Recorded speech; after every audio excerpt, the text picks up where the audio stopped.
Приветствую вас на канале Раиса Горяченко, дача, сад, огород, цветы. Сегодня мы продолжаем вчерашнюю тему. Вчера мы отвечали на вопросы, что делать с картофельной молью. А сегодня поговорим о правилах закладки картофеля на хранение. И это правило не просто так собрались, выкопали, сложили, занесли его в подвал, и на этом все дело закончилось. Потом спокойно себе выбираешь картофель и готовишь с него всю зиму. Нет, это очень серьезный вопрос. Второй хлеб, на то он и хлеб, для того, чтобы заниматься этим серьезно. Итак, я вот эти пункты себе отметила такие. Вот что делать для того, чтобы правильно заложить картофель на хранение. Вот такие правила закладки картофеля на хранение. И первое правило касается благоприятных дней для сбора картофеля. Мы уже говорили о том, как выращивать, в какие лучшие дни высаживать картофель, в какие знаки и какие лунные периоды хороши для посадки картофеля, для всех нужных агроприемов.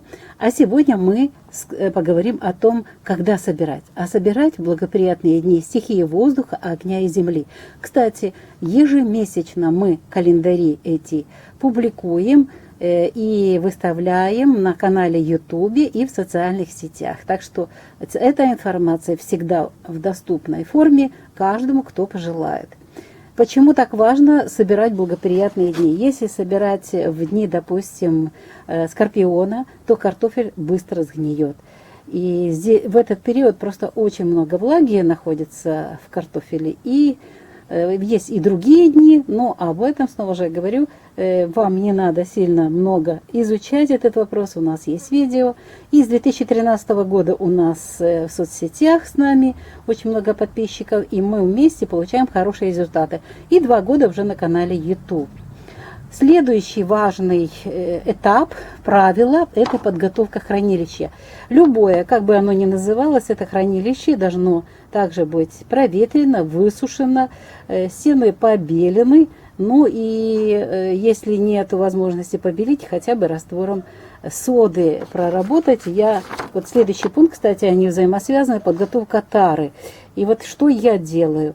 Я просто-напросто беру обычную вот эту соду пищевую, полкилограмма, на 10 литров воды, перемешиваю, пока она полностью не растворится. Растворилась, беру щетку и просто-напросто, как побелка, провожу обработку всей тары. Это и деревянные ящики, и такие пластиковые ящички, они все обработаны, и здесь нет возможности вредителями и спорам грибковых заболеваний с помощью из-за соды им нет возможности развиваться, сохраняться и размножаться.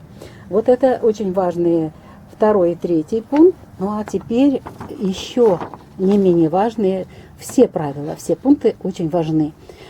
4-й пункт – подготовка картофеля к закладке на хранение. Вот мы его собрали, пару дней он у нас в ящичках находится, и мы приступаем к следующему важному агроприему – это мытье. И мытье не просто такое. Давайте я сейчас зачитаю. Первое – мытье. Далее используем 2-й моющий раствор. Это раствор марганцовки, сушка, калибровка, отбор порченной картошки. Вот весь картофель, и семенной, и продовольственный, даже если где-то что-то подпорчено, все это сначала я мою в воде. Благодаря вот чистой воде, вот этой, которую меняю через 3-4 раза, смотрю по качеству воды. Если она становится грязной, то выливаю. И затем, после того, когда помыла, я отправляю этот картофель весь в раствор марганцово-кислого калия. Марганцовка. Этот раствор не сильно темный и не сильно светлый. Вот. Что это происходит? Вот у меня картофель. Красивый, чистенький, здоровый. Но где-то есть какая-то, может быть, помарочка такая, где-то царапнули, где-то еще что-то произошло с картофелем. Вот с помощью марганцовки вот эти ранки все засыхают, они заделываются, и марганцовка не пропускает вот этих инородных тел или живых организмов, просто-напросто внутрь они не попадают. Еще если есть споры грибковых заболеваний, если яйцекладка каких-то вредителей, вот это все помогает картофелю хорошо сохраниться. Делаем это уже несколько лет, нам это очень нравится, 5 лет вот мы конкретно делаем, мы искали много, разные способы использовали, марганцовка есть, и в интернете это легко ее приобрести, хотя где-то в каких-то странах и запрещено, но в интернете сегодня это легко купить, нету проблем.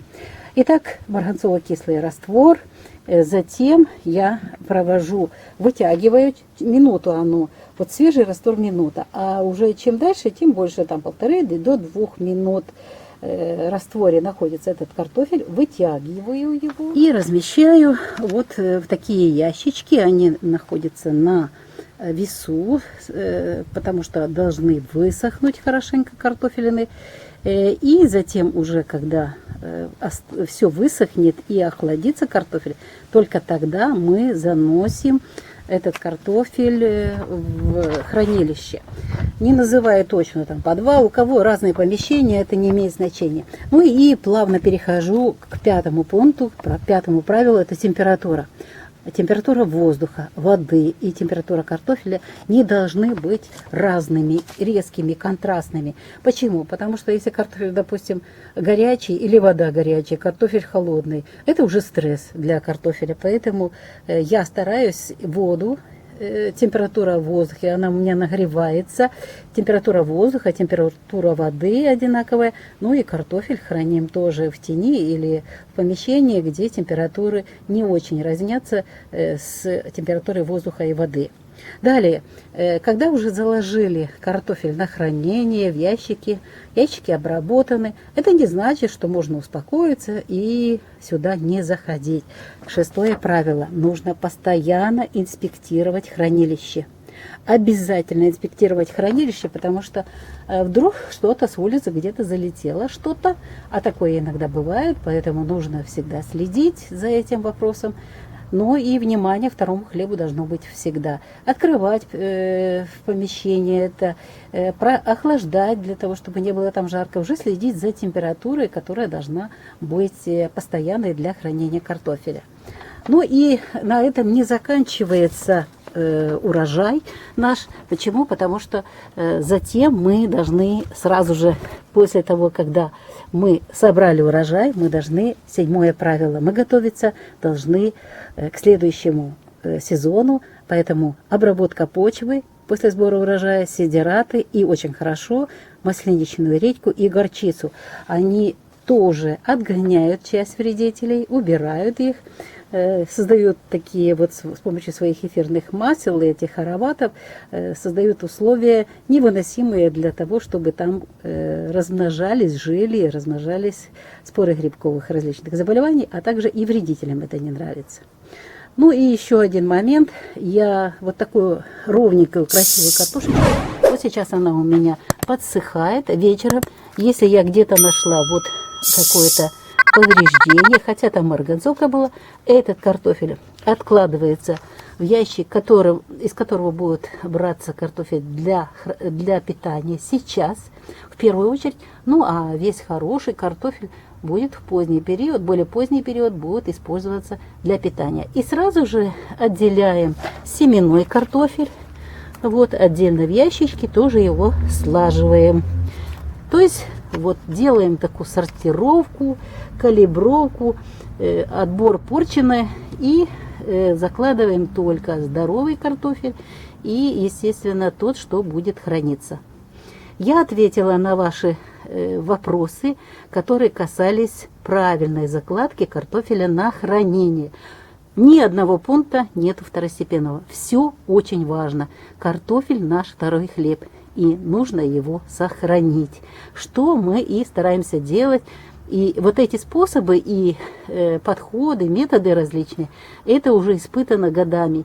Поэтому мы спокойно уже знаем, что, зачем мы должны сделать и какие меры нужно предпринять для того, чтобы защитить картофель во время хранения и до весны сохранить, и до посадки подготовить семенной посадочный материал качественный. Что ж, мы, Раиса Греченко, Александр Волик, прощаемся с вами до следующего видео. Желаем вам всего доброго. Сохраните свой картофель. Обязательно. Зима будет очень длинная, весна тоже длинная.